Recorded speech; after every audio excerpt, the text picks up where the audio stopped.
Hello दोस्तों, जैसे कि हमने पिछले video stock market is gambling में जान लिया था कि स्टॉक मार्केट गैम्बलिंग नहीं बल्कि एक बिजनेस है। तो अब जानते हैं वो 5 स्टेप प्रोसेस के बारे में जिससे लोग स्टॉक मार्केट में सफल होते हैं। तो सबसे पहले ये जानना होगा कि इसमें ट्रेड और इन्वेस्ट कैसे करते हैं, एक्सचेंज कौन कौन से हैं, इंडेक्स क्या होता है, आईपीओ क्या है और पहला कदम स्टॉक मार्केट में कैसे लें।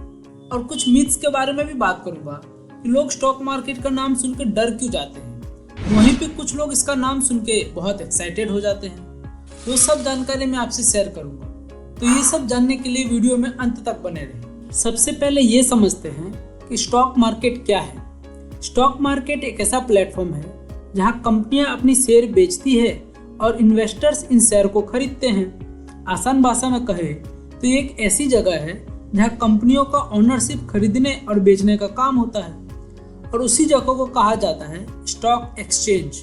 पहले भारत में बहुत से स्टॉक एक्सचेंज हुआ करते थे, जैसे कि Kolkata stock exchange, Ahmedabad stock exchange और मगध स्टॉक एक्सचेंज। लेकिन अब सिर्फ 2 एक्सचेंजेस बचे हैं जिनका नाम है NSE यानी कि नेशनल स्टॉक एक्सचेंज और BSE यानी कि बॉम्बे स्टॉक एक्सचेंज। ये दोनों प्लेटफॉर्म हमें स्टॉक खरीदने और बेचने की सुविधा देते हैं। अब एक्सचेंज पे सीधे जाके किसी भी स्टॉक को बाई या सेल तो नहीं कर सकते। इसके लिए जरूरत होती है एक ब्रोकर की, जहाँ पे हम अपना ट्रेडिंग अकाउंट खुलवाते हैं। साथ ही जरूरत पड़ती है एक डिपॉजिटरी की, जो आपके शेयरों को संभाल कर रखे। इसी को हम कहते हैं डीमैट अकाउंट। डीमैट अकाउंट आपके शेयरों को डिजिटल रूप में स्टोर करता है। ट्रेडिंग अकाउंट के जरिए आप उन्हीं शेयरों को खरीद और बेच सकते हैं। ये अकाउंट किसी भी ब्रोकर के जरिए आसानी से खोला जा सकता है। तो चलिए जानते हैं डीमैट और ट्रेडिंग अकाउंट कैसे खोलें। मैंने इंडिया के कुछ अच्छे ब्रोकर का लिंक डिस्क्रिप्शन में दे दिया है, जहां पे आप फ्री में अपना अकाउंट खोल सकते हैं। साथ ही अकाउंट खोलने का प्रोसेस भी समझा देता हूँ। सबसे पहले ब्रोकर चुनें। नीचे दिए गए ब्रोकर में से कोई भी चुन सकते हैं। आपके कुछ डॉक्यूमेंट्स लगेंगे, जैसे कि Aadhaar card, PAN card, bank statement और पासपोर्ट साइज फोटो।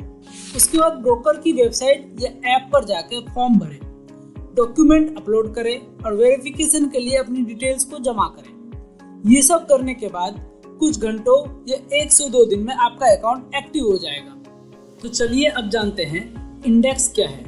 इंडेक्स का मतलब ग्रुप ऑफ स्टॉक्स यानी कि स्टॉक्स का समूह। भारत में अभी दोनों एक्सचेंज के पास अपने अपने इंडेक्स है। BSE के इंडेक्स का नाम है सेंसेक्स और NSE के इंडेक्स का नाम है निफ्टी। सेंसेक्स और निफ्टी में क्या अंतर है? सेंसेक्स में भारत के टॉप 30 कंपनियां लिस्टेड है और निफ्टी में भारत के टॉप 50 कंपनियां लिस्टेड है। वैसे तो स्टॉक मार्केट में बहुत से इंडेक्स है जो अलग अलग सेक्टर और इंडस्ट्री को ट्रैक करते हैं। अगर आपको इसके बारे में जानना है तो मुझे नीचे कमेंट में इंडेक्स लिख दीजिए, मैं आपके लिए इस पर एक डिटेल वीडियो बना दूंगा। अब जानते हैं IPO क्या होता है। IPO यानी कि इनिशियल पब्लिक ऑफरिंग। जब कोई कंपनी पहली बार अपने शेयर को पब्लिक को बेचती है तो उस प्रोसेस को IPO कहते हैं। ये एक बड़ा मौका होता है कंपनी के साथ ग्रो करने का। मेरे पास बहुत अच्छा स्ट्रेटजी है ये जानने के लिए कि कौन से IPO में अप्लाई करें और अगर IPO अलॉट नहीं होता है तो उसमें कैसे इन्वेस्ट करें। तो आप जल्दी से लाइक और सब्सक्राइब का बटन दबा दीजिए और कमेंट में स्ट्रेटजी लिखिए, तो मैं आपके लिए वीडियो बना दूंगा। अब जानते हैं कि स्टॉक मार्केट में पहला कदम कैसे लें। स्टॉक मार्केट में एंटर करने के 2 तरीके हैं। पहला है म्यूचुअल फंड और दूसरा है डायरेक्ट स्टॉक में इन्वेस्टिंग। दोनों तरीके से आप इन्वेस्टमेंट कर सकते हैं। अगर आप बिगिनर हैं या ऑफिस गोअर हैं जिसके पास ज़्यादा टाइम नहीं होता तो वो डायरेक्ट म्यूचुअल फंड के थ्रू इन्वेस्टमेंट कर सकते हैं। म्यूचुअल फंड को एक प्रोफेशनल फंड मैनेजर द्वारा मैनेज किया जाता है। म्यूचुअल फंड में भी निवेश 2 तरीके से होता है। एक है SIP यानी कि सिस्टमेटिक इन्वेस्टमेंट प्लान, जिसमें आप हर महीने या हर हफ्ते एक छोटा सा अमाउंट निवेश करते हैं। दूसरा तरीका है लंप सम, इसमें आप एक बार में ही एक बड़ा अमाउंट निवेश करते हैं।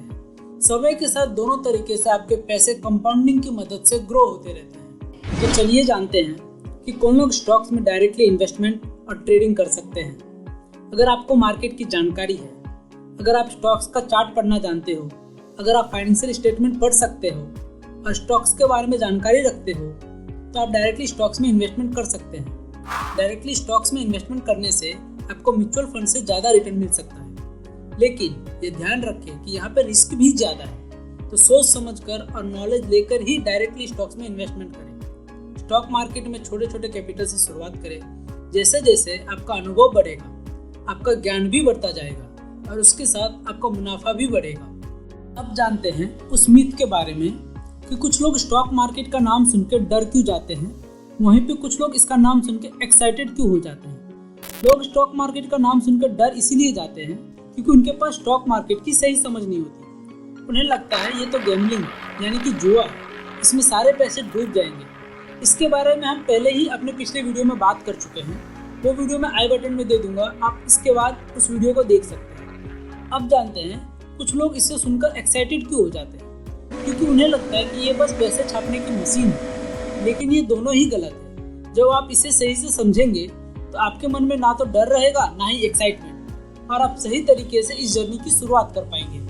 तो दोस्तों, स्टॉक मार्केट को समझना और इसमें इन्वेस्टमेंट और ट्रेडिंग करना उतना भी मुश्किल नहीं है जितना हमें लगता है। अगर आप सही जानकारी के साथ शुरुआत करेंगे तो ये आपकी लाइफ बदल सकता है, आपके 5,000 को करोड़ों में बदल सकता है। तो अभी से ही सीखना चालू करें और छोटे छोटे इन्वेस्टमेंट से मार्केट में सीखते रहें। और हर फ्राइडे को हमारा ये वीडियो देखना ना भूलें। अगर आपको ये वीडियो पसंद आया हो तो इसे लाइक करें, शेयर करें और सब्सक्राइब करना तो ना ही भूलें। आपके स्टॉक मार्केट की जर्नी के लिए शुभकामनाएं। धन्यवाद।